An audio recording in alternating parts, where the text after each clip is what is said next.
Welcome to Business Tomorrow. I'm Chris Bishop. This is our weekly web discussion every Tuesday here at CNBC Africa, on air, online and on point. This week, we look into the world of higher education and how it's likely to emerge from COVID-19. Let's have a quick look at some of the issues. Now, according to The Economist, in 2019, 8 million people, that's about 9% of young people in sub-Saharan Africa, attended tertiary education, including vocational colleges and universities. That is almost double the 4% that did so in the year 2000, but it is well below the global average of 32%. With the cases of COVID-19 rising on the continent and several countries in lockdown, how will this change? How will higher education emerge from the depths of COVID-19? And what does the uncertain future hold? Now let's have a quick look at a tale that says it's never too late to study. He's one of the toughest tacklers in the world who's now tackling the books. World Cup winner Tendai the Beast Mtarawira was the key to the Springbok victory over England and Japan late last year. His scrummaging in the final was described by one rugby writer as destructive. Now he's turned from the box to the books. He's gone back to study for an MBA at Henley Business School. Let's see what he has to say. The last time I studied was when I was at the Sharks Academy, when I was 19, 20 years old. I was studying at BCom and marketing. And pretty much my rugby took off and I had to put my studies on the side. So it's been a long time, 13 years, I'm just right now, my concentration span is not where it should be, but I'm working on it. What do you find difficulties with? I think obviously just sitting and listening to the lecturer for long periods of time. This week we've been having 8-hour lectures. So it's been really hard to just, sit down and just concentrate and write notes. But it's been good for me. It's been, awakening all those brain cells that I wasn't using on the rugby field. How does it compare to taking on the All Blacks or Australia? Jeez, it's a whole different new challenge. I think I was so used to using my muscles, my physical abilities on the rugby field, and then now I'm having to use my brain and my mind as much. Not only sports people, but what about also more mature people, older people like yourself, going back to study? What sort of an example do you want to set for someone who might be watching this? No, I definitely want to inspire, the people out there, not just sportsmen, that, you can always still go back and learn. You can never learn enough. There's always still a lot of learning to do, even after you have accomplished your degree and honors, masters. You can still, learn. But for myself, obviously come from a sporting, field where I achieved so much and, did everything that I wanted to do. But besides that, I also had, dreams to get back to studying and make sure that I get my qualifications that can help me, elevate in the business world. It's Tendai the Beast Mtarawira, the man with big ambition. Now we go to our honourable panel, starting off with Professor Matthew Opoko-Prempeh, the Education Minister of Ghana. And then we have Dan Adkins, the CEO of Transnational Academic Group. Also on the line, we have John Foster-Pedley, the Dean of Henley Business School here in South Africa, and Professor Ernest Aite, the Secretary General of African Research Universities Alliance, and also Professor Mamokgethi Bakeng, the Vice Chancellor of the University of Cape Town. So just if I can go right back to you, Minister, coming to us from Accra in Ghana. We spoke, you and I, on Friday night about this week, and it seems on Wednesday there's going to be a big meeting in Ghana to find out when the universities are going to reopen again. What's likely to happen there? Thank you for inviting me. Since the lockdown, since the COVID, when Ghana decided to lock down and close schools and institutions, we have been having a series of meetings with all the vice chancellors of the public universities for different reasons. One, to see how academic work can continue, including assessments, to plan for acceptance of new enrollees for the academic year, incoming academic year, and 3, to see how we can think about reopening schools after the lockdown. The lockdown has been lifted, but the restrictions are still in place. And so there's a need to fashion, if we should open schools, how are they going to open schools to ensure the protocols are all adhered to and maintained, with social distancing, masking, sanitizers, and running water, soap for washing hands, and all those protocols that will still be in place. And if it should so happen that somebody feels unwell, what are the schools set up to deal with all those situations? Also, there's a lot of interfacing between the public and the universities. And how are we going to make sure that that will not what is going to lead to a spike or reoccurrence of COVID on any of our university campus? So those discussions have been ongoing. Last week, we did a presentation to the presidential team on COVID, including the president and the vice president, where the universities have approached us with a possible scenario of phased reopening of schools when governments give a go-ahead for schools to be open, where they would allow only the final years to come for some time, write their exams and leave campus, and allow the continuing students to come generally, so there can be more space to adhere to some of the protocols we are talking about, and that is in place. So we are looking at that. It's not yet final. Okay. There's a health issue around the reopening schools that we have to deal with.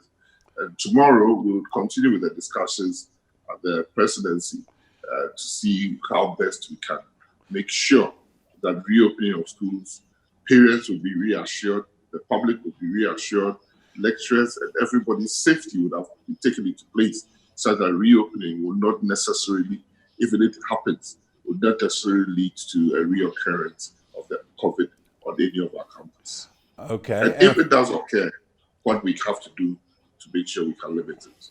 Okay, Minister. I'm going to go to your colleague and fellow countryman, Professor Aite now, also coming to us from Accra. Now, just give us an idea of how hard this pandemic has hit education in your country, higher education. Thank you very much. There is no doubt about the devastating effects that the pandemic has had on higher education.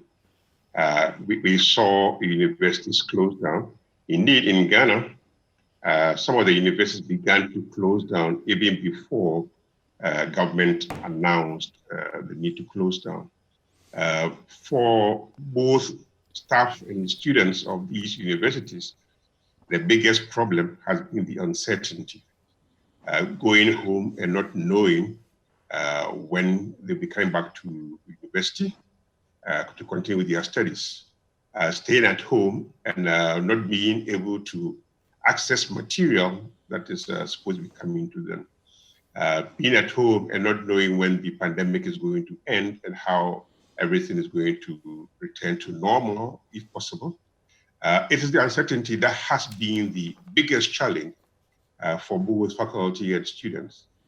So the earlier we are able to cope, or the earlier we are able to change the situation, the better. I know it's not within the means of any one person or authority to change that, but certainly moving forward, the one thing we will have to think about is the effect of the uncertainty coming in terms of how their lives are going to be reorganized. For many of the young people, it's not very clear whether they can ever go back to what they were doing before the pandemic. Okay, thank you very much, Professor. Can I go to Dan Adkins now, the CEO of Transnational Academic Group? Can you give us some sort of overview, just to set out the stall for us here, on how much impact this COVID-19 pandemic has had on higher education in the continent? Yes, thanks, Chris. COVID-19 has had a huge impact on higher education and also primary and secondary education across the continent and really around the world. It has forced universities to go to an online teaching environment, which has been quite a challenge, as most universities had all of their curriculum designed around face-to-face delivery, and it was not set up for being presented in an online format. Things like final examinations, laboratory and tutorial sessions where practical activities were needed, all had to be addressed, and had to be addressed in very short order. It has also created quite a challenge because there are places across the continent where students do have difficulty accessing the type of internet bandwidth necessary to do fully interactive online classes, which has necessitated a number of universities to simply record the lecturer's voice over the PowerPoint slides and to make those available in a downloadable format so that the bandwidth issues wouldn't prevent the students from getting the material they needed. Now, this is a huge sea change here for a lot of universities on the continent. If I can go to you, John Foster-Pedley at Henley. This concept of online studying, I say a lot of people doing it, including my own family at this particular point. But how difficult is it for universities to adapt to it, do you think? Thanks, Chris. Good afternoon, and Maha to my Ghanaian gentlemen. I think it's been quite difficult for a lot of universities. What we've done is actually transformed before it happened. So as a business school, we went to 100% virtual. All our programs are virtual, and they're both corporate programs and our academic programs. And it was a reasonably easy transition fundamentally. If you don't go crazy on the tech and you use your imagination, you can actually go to virtual very effectively. It's really being buried in the old model of pedagogy, or heutagogy is a new word, that gives us real problems. So we've actually very successfully transformed to the extent that we're offering free advice and free webinars to public universities in Southern Africa to share all our insights and all our experience, because we feel that the education project for the nations is much more important than our own individual existence. So we really want to help each other. It does lose some of the effects of the face-to-face, but you actually gain a lot more. It's interesting how face-to-face, when you're teaching, you can see people better. You're immediately multinational, and you can pull people in from around the world. So if you see the benefits of virtual education, it opens up all sorts of different possibilities. And we're very bullish and positive about the opportunities that virtual gives us. And when things change and there's less distancing, we'll move back into a more blended model using the technology rather than just on the old models. I think it's going to transform education fundamentally in an enduring way. And if I could go now to the Chancellor of the University of Cape Town, Mamokgethi Phakeng. Another issue that's been thrown up by this COVID-19 pandemic is the fact that many students, and I know there are many at your university in Cape Town, who've travelled from across the continent to study. What is going to happen to them in this difficult days that we're looking at? Well, many of the students who come from elsewhere on the continent actually never went home. So they're here in residences in Cape Town, and they're engaging in remote emergency learning, just like all the other students who are across the country. And there are those who managed to travel before the borders were closed. We are currently in the finishing stages of ensuring that those who indicated when we did a survey with all of our students that they do not have laptops and they do not have access to data, to make sure that those who are outside South Africa, elsewhere on the continent, get catered for as well. As you know, we make laptops available to all students who are on government financial aid at the point of registration.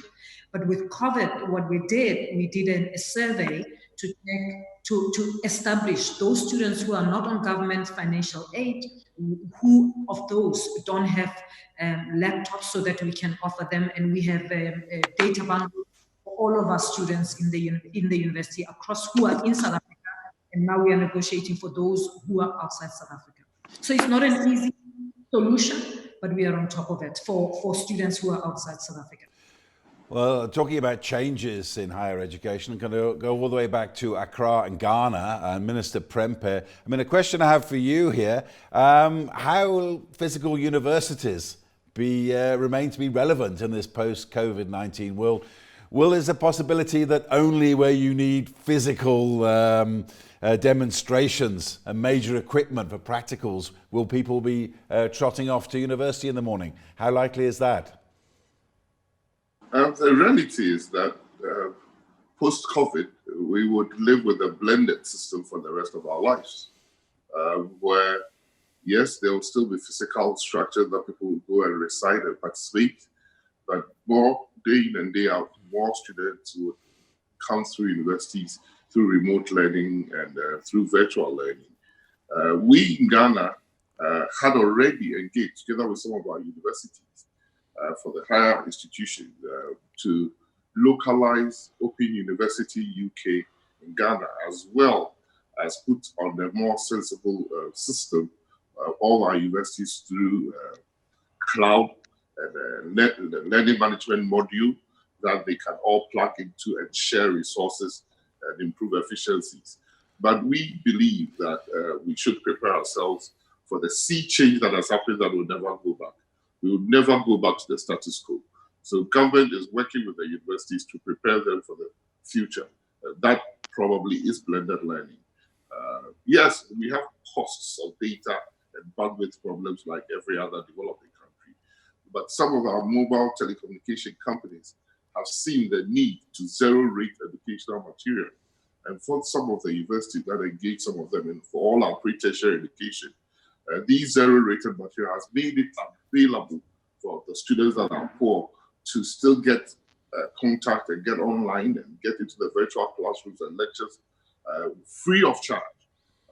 That has been quite a help. It has helped the universities tremendously in our advanced learning as the COVID persists. And we believe that government has already engaged some network providers and technology space partners to ensure that not only this virtual world that we have found ourselves in, we participate, but we participate with the right technology to enable everybody through our National Digital Literacy Project to be able to have the hardware, the laptops, the tablets, the mobile phones, as well as the connectivity to be able to participate. So we are preparing ourselves for a future where virtual learning is the order of the day. Professor Aite, if I can go to you as well in Ghana, in the discussions we had leading up to this debate, you said to me that one of the main things in this whole new normal is not to allow standards to drop. How much hard work is there ahead of people like yourself? Thank you. I mean, it's the most important thing that we need to keep in mind, that no matter what we do, no matter what changes we introduce into our systems, we need to maintain the highest of standards. African higher education will have by all means to compete with the global competition. It's the status quo that we need to maintain. For me, getting standards maintained requires universities to think in a very practical way about how to give students the very, very best of facilities and how to ensure that faculty can communicate very well under any circumstance with their students. As the minister rightly pointed out, in Ghana, we had been, not only in Ghana, but indeed in most African countries that I'm aware of, the shift to distance education, or the gradual shift to distance education, began over a decade ago. So most universities were beginning to develop programs that are having a bit of a problem with the signal there. If I could move on now to Dan Atkins of the Transnational Academic Group. Dan, after this pandemic, whenever that's going to be, how likely is it that online teaching only universities are going to start operating at significantly lower cost? Okay, from the standpoint of many universities, and particularly Lancaster University in Ghana, we do not see the COVID-19 pandemic and the online classes as directly affecting the tuition that would be charged to the students, because the effort that is being put in by the university, the quality of the material, the type of interaction the students are getting and the learning they're getting is the same. We are going out of our way to make sure that the students are getting fully interactive classes and all of the support they would get on campus. Of course, there has been a reduction in any fees related to on-campus activities like student life or housing, that type of thing. In order to deal with the impact of COVID-19, students who are experiencing financial difficulty due to the impact of the pandemic are being offered direct financial aid on an as-needed basis, as well as having set up an emergency fund to support students who, for one reason or another, are not able to take care of their expenses. For example, if their parents are in another country and are currently unable to send money across. But as far as affecting the base tuition, we're not changing that because our cost structure has not gone down. In fact, in some cases, it's actually increased. If I could go now to John Foster-Pedley at Henley. You were wishing to interject there. What's your answer? Dan's pretty well answered it, but we're the same. We're on a business school, so I think it's important to understand that transition takes costs. So it's cost us quite a lot to transition. We've absorbed nearly all of those costs and haven't passed any on to students. It's quite true that it's a different experience, but we've found that the experience can be very compelling, especially if we use the right platforms, and of equal quality. Although sometimes the students themselves might struggle in the first stages, but once we adjust to that, we found it's really good. There are some fixed costs, which to do with attendance on campus, which we can plow back in. But what we've done is really be more aggressive on the financial packages, and we've increased the number of scholarships we're offering. And for example, for people who we want to offer a scholarship for our MBA from somebody who's failed, their business has failed because of COVID. We think that, well, that's a difficult situation. Your previous interviewee, the Beast, is actually one of our sports scholarship winners, because we want to help people in the sporting sector to grow after their careers. So we've been more imaginative with scholarships and support, and providing more online support as well. So I think the value proposition is something we really need to consider. But it's all about innovation, it's all about imagination, and that's what we have to do. Now, if I could move now to Mamokgethi Phakeng at the University of Cape Town. You're at the heart of arguably one of the most traditional and establishment universities on the continent. How likely is it, you think, that you may be threatened by an outbreak of online universities offering teaching at lower cost? Not at all. I mean, disruption is good. Disruption is important. Disruption forces us to think outside the box. We are a very agile university. I mean, what people don't know is that even though we are a face-to-face university, we've been doing a lot of online work. We have the Center for Innovation in Learning and Teaching, and we have studios. We've been recording all our lectures that happen in our lecture room. So as the lockdown started, we already had a lot of recorded lectures on our platform. And lecturers, academics could go in our one-button studio to record their lectures. We offer webinars to get academics into online teaching and learning, those who haven't done it. And yet we are a face-to-face university. So it's, for us, this is not new, because for us, I mean, and those who know us will know also that we have been running MOOCs, since 2014. Not just running MOOCs, but running award-winning MOOCs internationally. And so this is just growing. And what we've been doing was to grow our online offering in order to support teaching and learning and improve student success. So this, for us, fast tracks pushed us to move faster than we would have. In my view, the future is blended learning. I don't think after COVID, any university can afford to go on without blended learning.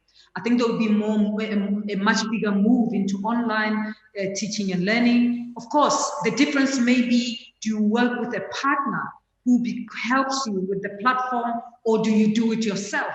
And I think many universities who are in this space might realize right now with COVID that it's actually much better if you do it ourselves. So we have been well served by having our Center for Innovation in Learning and Teaching, because we could easily change gear and move to online teaching faster than if we were standing the queue for a partner who helps us. That's not to say we don't work with partners. There are partners that we work with, but we've got our own resources, and that's the idea, is to strengthen that so that we can provide that online learning support for our students beyond COVID, because it's going to be necessary.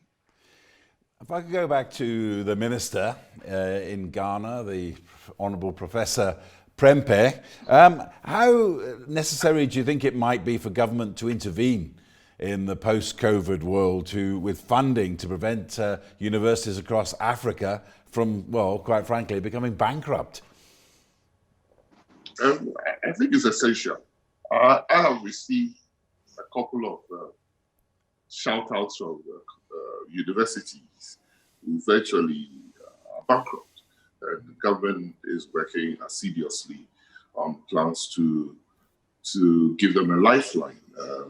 You just cannot allow the university to fall apart. That's the future of the country.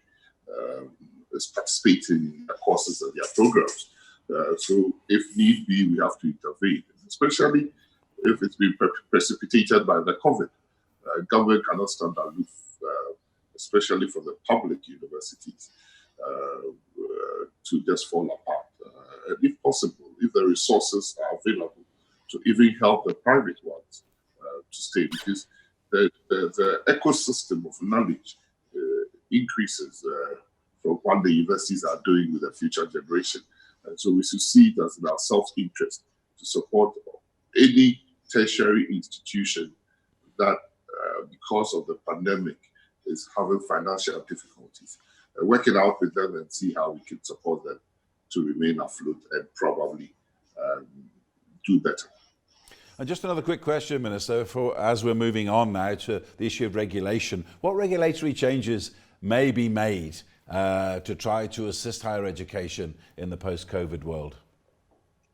We have, unfortunately, we have two regulators in the country, the National Council for Tertiary Education and the National Accreditation Board. There is legislation going through Parliament to make it a one-stop shop to ensure efficiency in the system. But our discussions with the regulator is for the regulator to support the accredited programs in the university to move from face-to-face to online or remote. And I'm sure that as I speak, the regulator is going around the universities in how to assist them and the capacity, inherent capacity within the universities for support, technological support and other support, to allow the lecturers and the students to participate in this teaching and learning new environment that we have. So we are in constant communication with the regulator in its ability to support the universities in moving into the new direction, especially for already accredited courses. Now, if I could go to your colleague, Professor Aite, on the issue of regulation. We have talked about this, and we're moving into the world of the African Free Trade Area. You were saying that cross-border regulation is still a little far away, but it's something certainly that higher education in Africa must be thinking about. You know, there are quite a few good examples around the world that we can think about. In Europe, for example, the European Union has been discussing how best to help improve on the quality of education coming from European universities and the kind of regulatory regime that you need to ensure that the European university meets all the standards required to deliver on a high quality education. So there's something there that we can also look at as we begin to think about African education, the African university across borders. There are a number of values that we've got to consider. In what way does the new regulatory regime ensure that the values of universities are kept and maintained? How do you ensure that students moving from one country to another are protected protect against various forms of harassment? How do you ensure that the education that they provide there will be recognized back home? How do you ensure that whatever they take to the new host nation and host university, whatever they bring there will be accepted, recognized, and be useful for what they're going to study? I would caution that we do not rush into developing immediately regulatory bodies, largely because it takes time to build these kinds of institutions. It takes time to do that.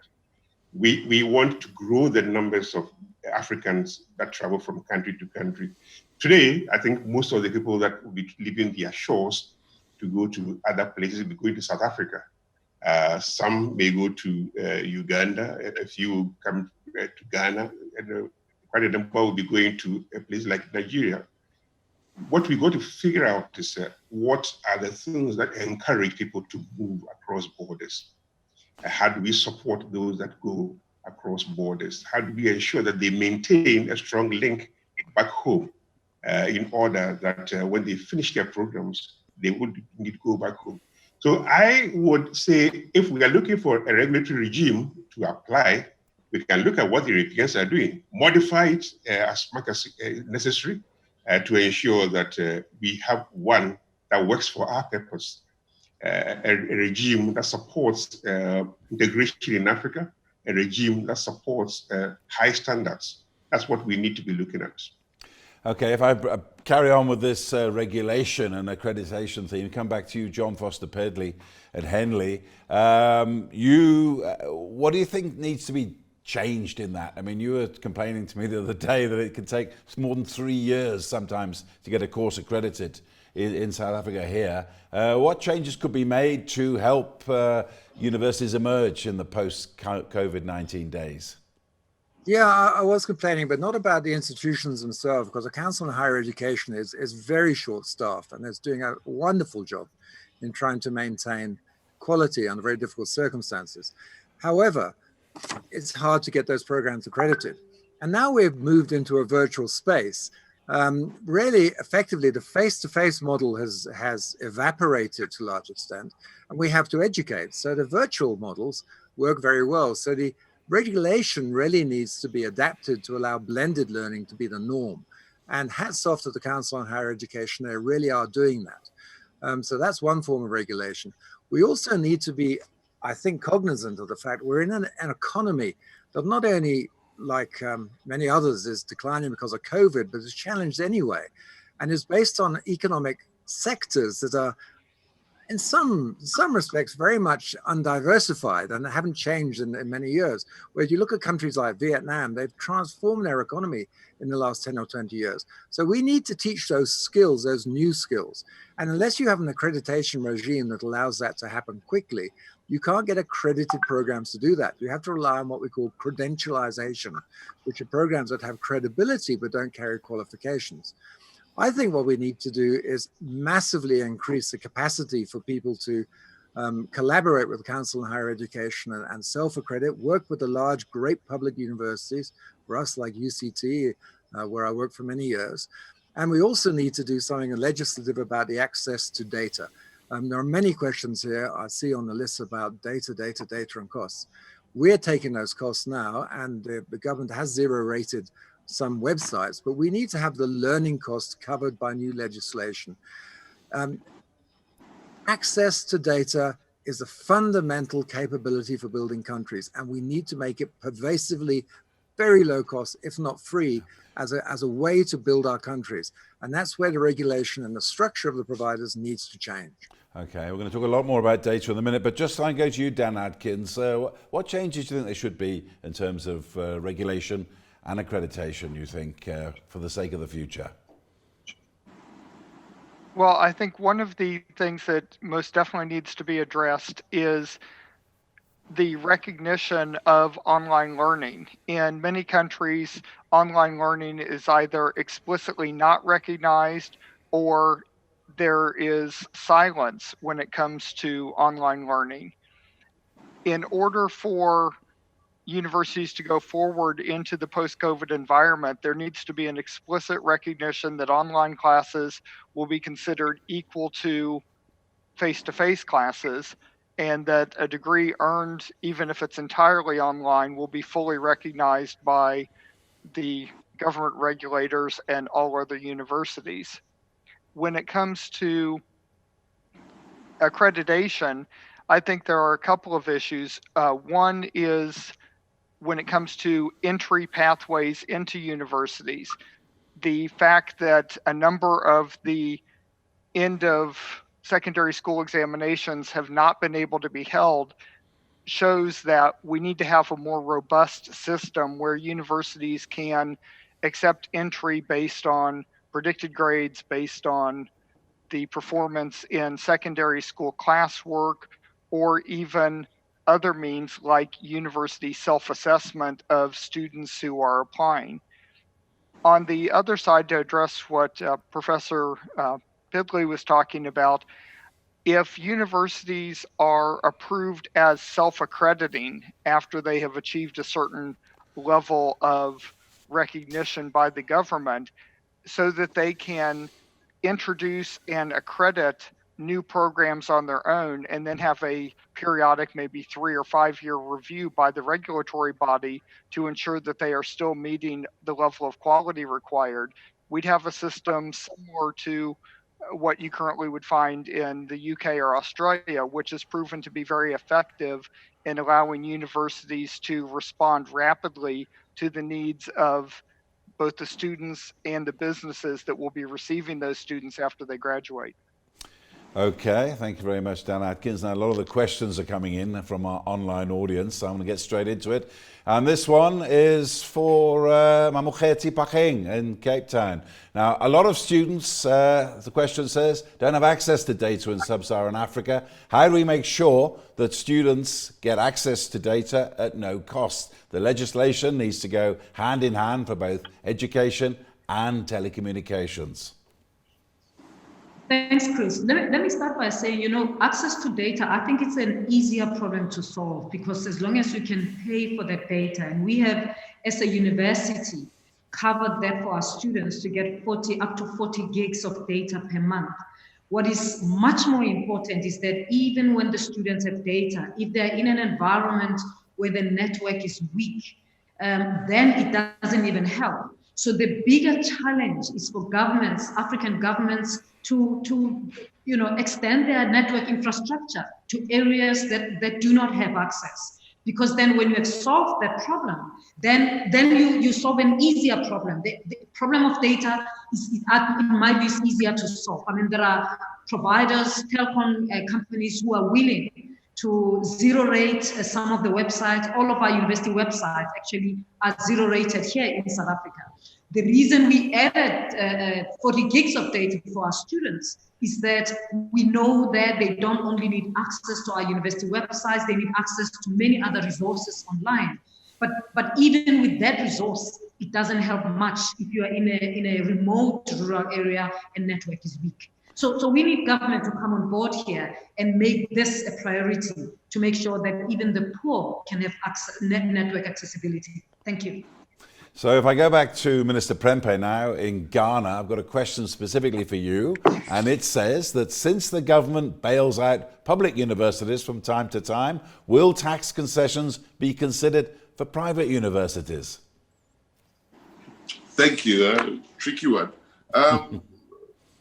I know that we have been working with other government agencies to grant tax holidays, tax breaks, and tax waivers to private universities and consider them as investors as they would grant to other people coming to invest in other businesses in the country. That discussion is ongoing and gaining very favorable response. During this COVID period, the Minister of Finance has come with tax measures and stimulus supports where every business is being considered if we do apply. And I know that for those who are in dire situations, if they do apply for either a tax break or a stimulus support, they are going to be looked on favorably.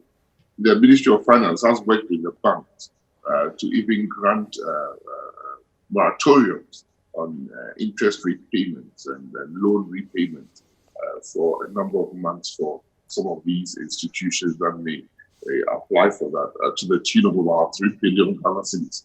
So there's a lot that the Ministry of Finance is also bringing on board because of this pandemic that would favor all companies in the country. Besides, the lessons are being learned. Like I said, we had already started the discussions through the Ghana Investment Promotion Center that those who are coming to invest, especially in higher education in this country, must be given the same tax breaks as those public universities. Because when we do set up public universities in this country, we give them tax holidays and make them tax exempt bodies, so that whether they're importing something or what they do is tax free. And I think it's high time we've done that to private institutions. And that discussions are ongoing. Minister, just one more tricky question before I let you go. Now, this is another one from the audience. In Malawi, government has partnered with private mobile companies to provide free access to the internet for secondary school learners for online lessons. Are there any talks in Ghana, or South Africa for that matter, to involve mobile companies in the same vein, apart from just the provision of so-called gadgets? Yes, I just said so. That our two largest telecommunication companies, Vodafone and MTN, have zero-rated all educational material for students from pre-tertiary to tertiary. Like I said, there are other programs to supply students with the hardware, like the smart phones and the laptops and tablets to be able to participate. But not only that, we're working with the mobile companies. We are using dial-ons so that where they don't have 4G or 3G, they can call a value-added number and get the recordings of lecture notes and things on it for free as well. So the mobile companies have done very well with this country, and they need to be applauded for that. But we are expecting more as we are going into a blended situation.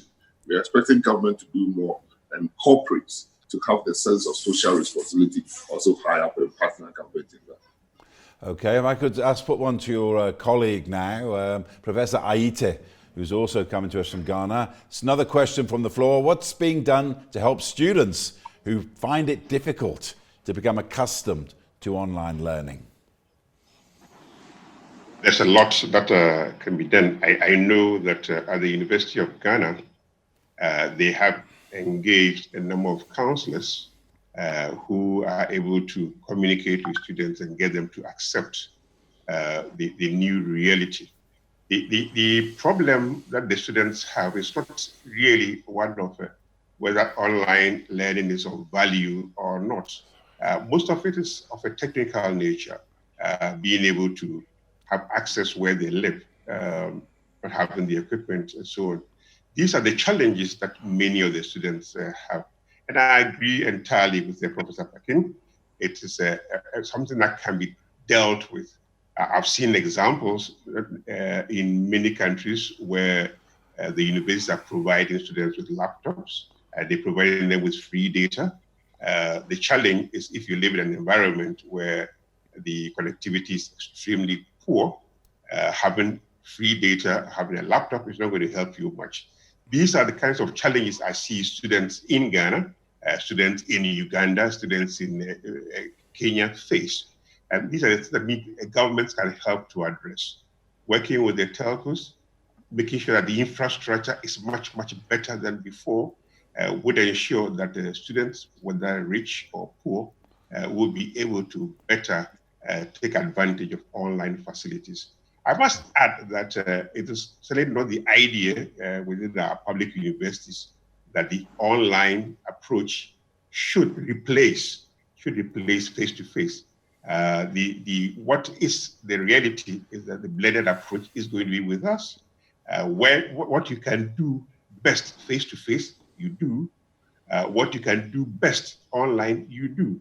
The issue is not an either or thing. And most universities will find in the post-COVID era that having a practical approach in which you choose the best methods to reach particular clients will be the best way to go. Okay, I've got a question now for Mamokgethi Phakeng at the University of Cape Town. Do you foresee changes in the manner at which science and medical programs will be assessed in this so-called new normal? Yeah, I mean, some of that alternative ways of assessments are happening already. I mean, and if you think about it, some of them should have been happening even before COVID, because with technological advancement, we've had to ask ourselves, why assess, what are you assessing, and how do you know that what you're assessing is actually what you're getting out of the students. So already now with online learning, I mean, I have a son here who's doing engineering, and it's interesting in one of the modules, which is very computational, and they can take a test anytime between 8 o'clock to 2 a.m. in the morning. And it doesn't matter that others took it earlier, the exam is different. He chooses to take it at 7 o'clock, the test is different. It all depends on the creativity, how innovative the academics are, and we are. So that kind of assessment will happen. But of course, you may be asking about science and health sciences because you're thinking about lab-based disciplines where students have to be at the lab. Yeah, that's a different question. You see, if you just say science and technology, of course, we can do a lot of that online. But lab-based and health sciences is a different matter. We will need face-to-face, and we are. That's why in the phased return to campus, we are starting with our medical, our final year medical students have started arriving last night. They're the first group of students who are arriving because they have to be at the clinical platform to complete their studies. We are also making plans for the students who do face-to-face teaching, and it's not only lab-based, it's also the art students, the drama, opera, and all of those students, fine art students who need to be here. We're making plans for them to come back. I mean, a lot of that, there's work that can be done remotely, but a lot of, you can't do a clinical work off campus or remotely. They need to be here to do it. And it's in collaboration, of course, with other players in the space. Okay, we've got another question coming in from the audience, and I'll direct it to you, Dan Atkins. Is how will universities address the inaccessibility of higher education to persons with disabilities across the continent, considering that assistive technology is extremely expensive? Yeah, well, that is a very good challenge that all universities would face. However, I don't think that the COVID-19 situation particularly changes that. Depending on what type of disability the student has, they probably already had the necessary assistive technologies. For example, we've dealt with a student who was blind who had a screen reader, but the student had brought the screen reader with them from their secondary school. So we really haven't encountered a situation where someone needed an additional assistive technology due to the fact that courses have gone online because of COVID-19. Okay, if I could just go now to John Foster-Pedley now. We've been talking about online courses. Now, usually online courses have less points attached, according to this question. Will the lockdown and online learning change the point system? Well, not for us. Absolutely not. In fact, as more things go online, it wouldn't be logical, would it? Because you've got the same sort of assessment regime. The question is how to get really good learning in that context. And that, as the Vice Chancellor said, is a matter of imagination and creativity. And so what we're doing is reconstructing the programs. So there's more portfolios of evidence. There's more collaborative teamwork. There's more virtual engagements and curation of learning. Instead of creating everything ourselves, we're bringing things together so that people have a richer understanding. And the other magic part of virtual learning is, of course, you're instantly global, aren't you? So you can now pull people in from around the world like we're doing now and have these lovely conversations and teaching from people everywhere. So what we need to do is understand the basics of assessment, reconstruct them to fit the world, not change the point system, but let's say evolve, modernize, and progress them to a better place. So when we come out of this, we'll have an even better education system and methodology for assessment than we did from when we started. If I could go back now to Minister Prempeh for the final question we have off the floor. Someone's asking, some of the students were in a better environment residing on campus with the support of counsellors and their fellow students. What will happen to students who've been forced to go back home to environments where they're not conducive, or for students pursuing a qualification? The question is asking, what about factors like abuse, hunger and the like? What can be done about that? That is not an education one, is it? No, it's not really. It's more of a political matter if you think about it. But that's why I thought cabinet member. That is a political matter. What have we been doing in this country?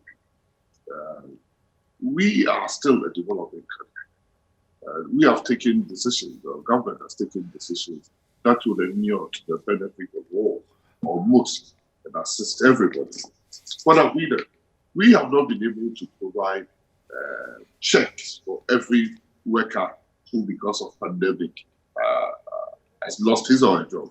But we have been able to provide free water to all the citizens in the country, and even supply tankers where there's no water. Especially COVID is directly related to washing up our hands and keeping ourselves clean. We have not been able to give everybody who needs something, anything, but at least if 50% of your electricity bills or your energy power bills are subsidized by government, it's something. Considering that we don't print our own currency as some countries do and can have huge stimulus. So government also in the lockdown period was giving food and rations to the poorest of the poor. So we have been trying to do as best as we can to support people who, that is the face of the pandemic. Real hunger, it was killing people, or would have been killing people more than even the coronavirus. We've tried, government has tried, considering government's finances, to support all the masses of the people. Okay. Minister, we're getting to the end of the show now. We're coming up with wrapping up. So I'd like to ask you just your closing comments on how you see higher education moving forward into the post-COVID-19 world. For us in Africa, higher education is our only way out of our poverty, and our shortest way out of our poverty. You hear Donald Parker and everybody saying, concentrate on pre-tertiary education. But if we want to move the economy of our various countries from a dependency economy to a growing economy where people's poverty is being reduced better, the economy where prosperity is being increased daily, then we have to make sure we prioritize higher education to bring us the necessary human capacity development that will take us to where we want to go to. And I think that this conversation in the midst of pandemic will be a conversation that we can continue for the role of higher institutions in the economic growth of our various countries. Because at the end of the day, we can only do as much as our economies or how well we are for our finances. And a growing country, increasing our GDP, that is where we can even provide better for the poor and the marginalized and the vulnerable in society. So I think we have to see higher education not as a privileged thing, but something we need many more of our citizens participating in. Thank you. Professor Aite, the Secretary General of the African Research Universities Alliance, your closing comments? Yeah, I think what the pandemic has shown all African universities is that you can't continue with a business as usual. Clearly, some things must change. The way we engage with students must change. The way we engage with faculty, staff must change. But it's also important to understand that change does not mean that you stop everything that you've been doing. Change has to be pursued in a very cautious manner, doing things that you can do very, very well, things that you cannot do well, and it requires partnerships to undertake those partnerships. That will help you to do things better. I have always strongly believed in partnerships in order to move forward. And I think it will be the best way that African universities can move forward, relying on one another, The alliance that I represent brings us together, and it helps us to use each other's strengths in moving forward.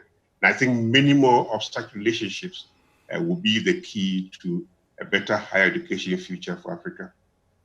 Okay, go to Dan Adkins now, the CEO of Transnational Academic Group. Your closing comments? I believe that the impact of the COVID-19 pandemic is going to be that universities are forced to do something that they should have done a long time ago. Unfortunately, so many universities still rely on rote memory of facts that can easily be found by consulting Google at any time, as opposed to application. And what employers are looking for are people who have practical transferable skills that they can apply to the ever-changing environment of work. So I believe universities are going to have to change and go from having students memorize and then testing them at the end of the year with MCQs and short answer questions to teaching students how to learn so that they're ready for jobs and careers and industries that don't even exist yet, and testing them by having them demonstrate the ability to successfully solve case studies in creative ways. And in doing that, we're going to have much better graduates and much more employable graduates coming out of university. Okay, and if I go to John Foster-Pedley at Henley, and just toss into your closing comments, I've got one last question here. It says, what happens to students who are registered for online training who fail to catch up with the system? What's going to happen to them? I think the Marines have a model which is nobody left behind, and that's pretty much our view of it. We do our level best, Chris, to make sure that everybody does go with us. And so we work on that. And on the broader subject of education, I think there are a number of things we can do, and I'll just run through a couple quickly. To begin with, we have to get beyond this public-private dichotomy between universities. We're all part of the same system. Our motto is we build a people who build a business to build Africa. And that's one same project for everybody. We can't grow our economies without doing that. I think we have to allow massive immediate growth in digital. I think we have to transform the way we think of learning, from university to application to lifelong learning pathways. Perhaps differentiate universities to allow some really superb research universities to grow in that way, and massively boost the TVET sector, because unless we get the TVETs and the trade schools and everything going well and tied to industry, how can we grow? We have to reinvent the skills cycle to let people earn while they learn, to help people get jobs. Address the digital divide is another one that's top of my mind. We have to find ways that people without access can use it. And I think we really have to have a new compact between business and public leadership, both in the universities and in government. Because without that understanding, we're all on the same side. We're going to get tied up in politics, and those short-term problems will make our innovation too slow to develop the economies. And one of the things I think we do have to do that's controversial is that if the public universities are unable in some cases to grow quickly enough, we've still got to provide education solutions via online, etc., that's going to allow the people, and those people coming out of schools, coming out of poverty, to have the access to work. So we've got to find online solutions. And finally, knowledge has no nationality. We must borrow, learn, adapt it. We mustn't, like the Japanese and Koreans did. We don't fantasize. We have those skills. We've got to get out there, learn, copy, and then improve on it. That way we'll get a better economy and we'll build Africa. And our final wrap-up comment from Professor Mamokgethi Phakeng, the Vice-Chancellor of the University of Cape Town. You know, a wise person once said, don't let a good crisis go to waste. With every crisis, there's an opportunity. It's not only. And so I am positive that higher education will emerge out of this stronger. And the things that this crisis is putting pressure on us about are the things that we'll work on and we'll get out of them better. And one of the things, we haven't talked about some of these things, but we at UCT as a global university are already reimagining internationalization. What does it mean? What will we be? What will our internationalization strategy be? And because when we think about this crisis, we think about poor people, poor students, reaching the poor, but we also want all our students to get exposure to international education, to get an opportunity to interact with people from elsewhere. What will that look like? We run a strong semester study abroad program. What does it look like beyond? And we've already started engaging in that regard to say, what does it mean to give students international experience post-COVID, perhaps even at a time when we still don't have a vaccine and people are still scared to travel. It's important to think about. We're also reimagining the use of our university residences. What are residences for? Why do students go to residence? Is it just for face-to-face teaching? And at this point, we at UCT are saying, actually, residences are not just to enable students to have face-to-face teaching. They serve another purpose, and they are part of it is a recognition of the fact that you need to create a conducive environment for students to learn. And that's why in our phased return to campus, our phase 2 is vulnerable students, returning them to residence, not necessarily for face-to-face teaching, but to get a conducive space for learning. So we are reimagining all of these because what the pandemic has done is bring to the fore in much more pronounced way the effects and the downsides of inequality and poverty in our midst. The fact that for us as universities to offer equal education in an unequal society is a challenge, and so we've got to think beyond that and rethink how we use our space, why we use it that way, and how do we give all of our students, irrespective of their socioeconomic background, an education that will make them stand out anywhere in the world, not just in the continent, but anywhere in the world, and be able to lead.